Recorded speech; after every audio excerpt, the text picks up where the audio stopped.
চেনেলত সকলোকে good evening. সকলো ভালেই আছে, আশা কৰিছোঁ সকলো ভালেই আছে। আৰু আমি একফালে যাব ওলাইছোঁ। এই আমাৰ বিজেপিৰ মিটিং হৈ আছে 15 আগষ্টৰ কাৰণে।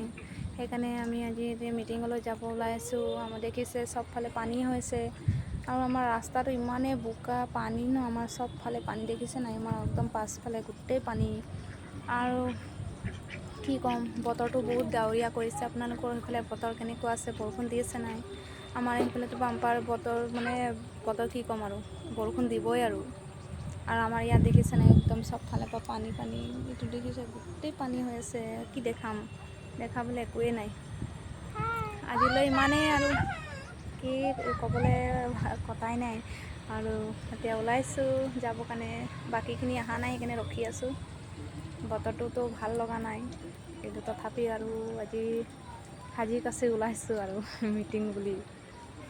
আপোনালোকে মিটিং চিটিং গৈছে নাই, হৈছে নাই আপোনালোকৰ সেইফালে মিটিং? আমাৰ এইফালেতো পূৰা একদম 15 আগষ্টৰ কাৰণে একদম মানে 3 দিন কণ্টিনিউ মিটিং হৈয়ে আছে, দিয়ে আছে বাৰে বাৰে মিটিং। আৰু একেবাৰে বাই বাই, আৰু ক'বলৈ একো নাই।